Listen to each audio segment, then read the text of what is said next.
L'invité du jour, animé par Aurélie Véron.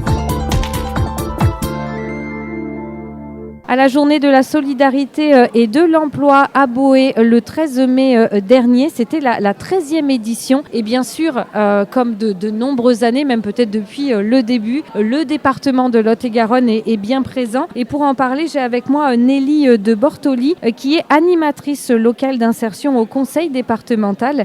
Bonjour Nelly. Bonjour. Alors justement, j'ai raison ou pas, c'est depuis le début que le département est présent à cet événement? Alors depuis le début, je ne saurais le dire exactement parce que moi donc, je suis animatrice locale d'insertion depuis 2019, mais mes collègues du centre médico-social de Tapie sont à l'origine effectivement de la présence du conseil départemental à cette journée. Effectivement, ça fait quelques années où nous sommes présents pour justement présenter l'offre de services du département et ce que peut faire un centre médico-social. Donc,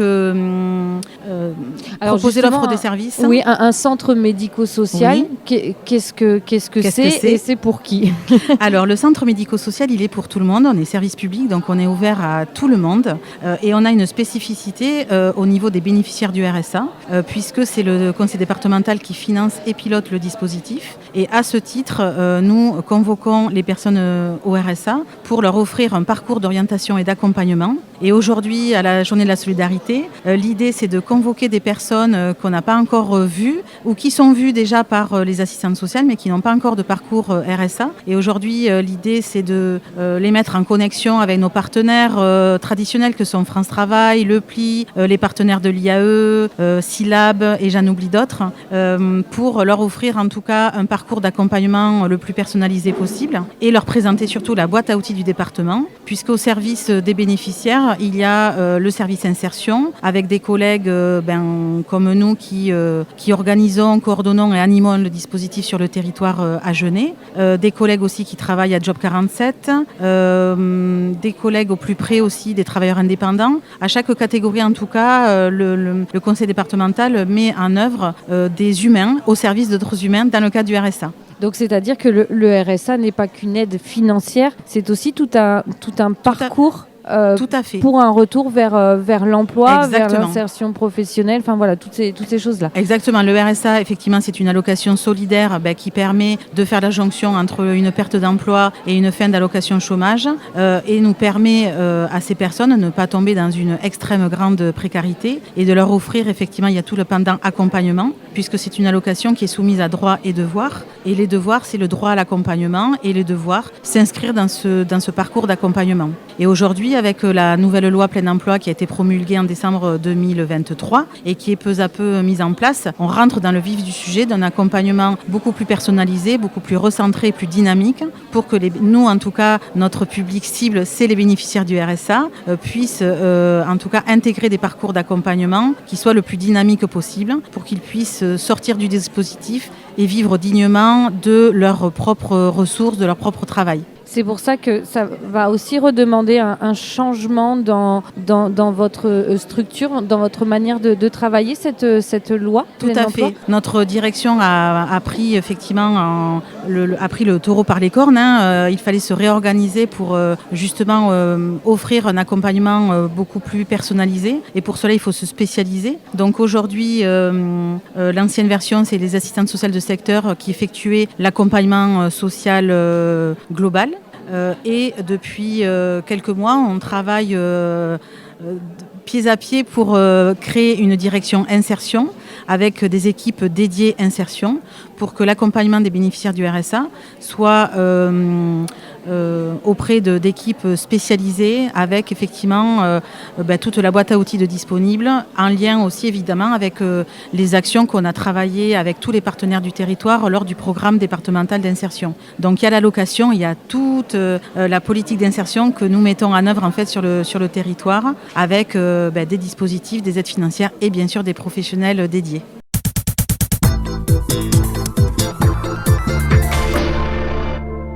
Cette journée de la solidarité et de l'emploi, au final, c'est aussi un peu c'est des partenaires avec qui vous travaillez Tout le temps, régulièrement. exactement. Ouais. Donc les journées de la solidarité de l'emploi, pour nous, c'est le moment idéal pour recevoir de gens. Donc là, nous, on a convoqué environ plus de 200 personnes qui sont venues à notre stand, où on a pu faire un petit point sur leur situation. Est-ce qu'ils étaient longtemps depuis au RSA, pas longtemps, leur présenter aussi l'offre de services et les partenaires là qui sont à disposition. Ouais. Et pour eux, c'est l'opportunité de pouvoir aller sur le stand de France Travail justement de façon facile. On ne passe pas par le numéro, par les rendez-vous. Donc c'est vrai que ce lien, ou pas avec les collègues du PLI, de Silab, donc ça nous permet en tout cas de faire ces passerelles de façon facilitée sur un temps, un temps où on est tous ensemble.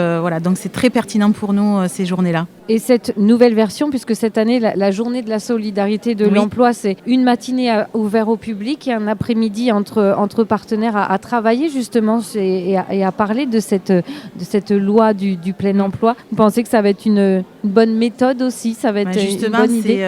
Ce qu'il y a de bien, c'est que chaque année, il y a des bilans, des journées qui sont faites tous ensemble. Donc cette nouvelle version, elle a été pensée et réfléchie effectivement de façon collégiale. Donc c'est intéressant. Donc c'est très dense ce matin effectivement, puisqu'on a convoqué sur une matinée ce qu'on convoquait sur une journée. Donc pour nous ça c'est très dense, mais néanmoins ce temps de cet après-midi est important, parce qu'effectivement cette loi elle touche beaucoup d'acteurs du terrain spécialisés insertion. Donc c'est important aussi de se retrouver autour d'une thématique commune qui nous demande de modifier nos pratiques, nos façons de faire aussi, pour être au plus près des personnes, des usagers.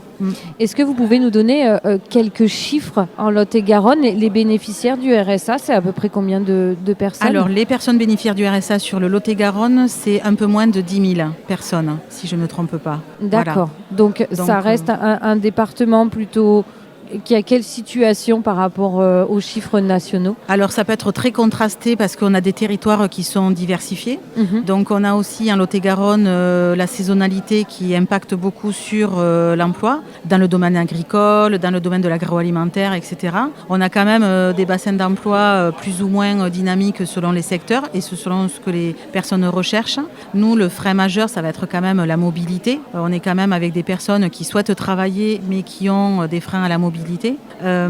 Et sur le plan national, on reste un département rural qui n'est pas très riche, mais où il y a plein d'initiatives locales et souvent soutenues aussi par le conseil départemental ou d'autres partenaires institutionnels qui permettent en tout cas de proposer des parcours plus ou moins adaptés. Mais de la mobilité et la ruralité parfois entravent les parcours d'insertion, c'est évident. Oui, donc ce sont des critères assez importants, mais sur lesquels le département et les structures sont engagés. Travaillent aussi, sont engagés, bien entendu. Il y a aussi quand même en Lot-et-Garonne des sites assez importants, je pense notamment à l'Agropole, à toutes ces entreprises d'insertion professionnelle.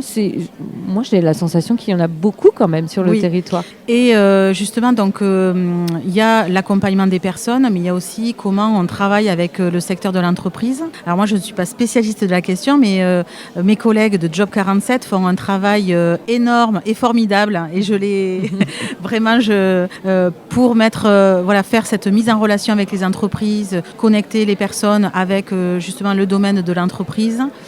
Parce que une personne bénéficiaire du RSA, elle a peut-être une historique plus ou moins difficile, et la restauration de son identité, et ce n'est pas qu'un futur salarié, c'est aussi une personne qui va devoir travailler sur quelques problématiques, je ne vais pas parler de problématiques, mais en tout cas, qu'est-ce qui va me freiner et comment on va pouvoir l'accompagner pour que sa mise en emploi soit la plus efficiente possible, et comment aussi l'entreprise peut travailler l'accueil des salariés, etc. Et tout ça, ça se travaille tous ensemble.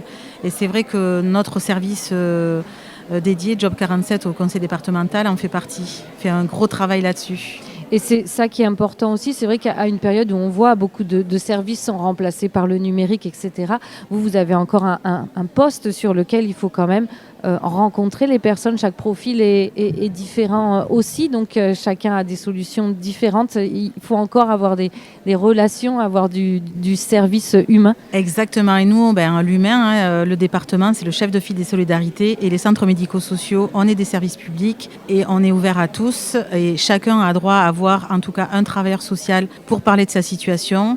Et ce travailleur social-là fera une orientation vers tel ou tel dispositif d'accompagnement. Et on est au plus près des populations, on est partout sur le territoire.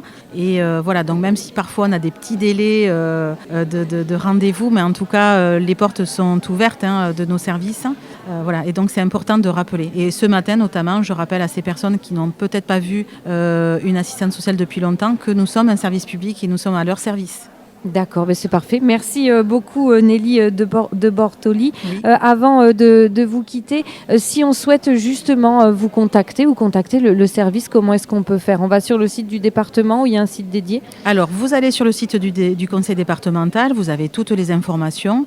Bien sûr, nos collègues de l'accueil central au département donnent aussi les coordonnées. Mais vous tapez sur Internet Centre médico-social Louis Vivin ou Tapi ou Montanou, vous aurez nos coordonnées et il y aura nos collègues des secrétariats qui seront toujours là pour répondre. Voilà. Et si ça sonne un petit peu, insistez parce qu'effectivement, on est beaucoup sollicités. Bon, merci beaucoup. Donc, je le rappelle, c'était Nelly de Bortoli, animatrice locale d'insertion au conseil départemental de Lot-et-Garonne. Merci à vous. Merci. C'était l'invité du jour, animé par Aurélie Véron.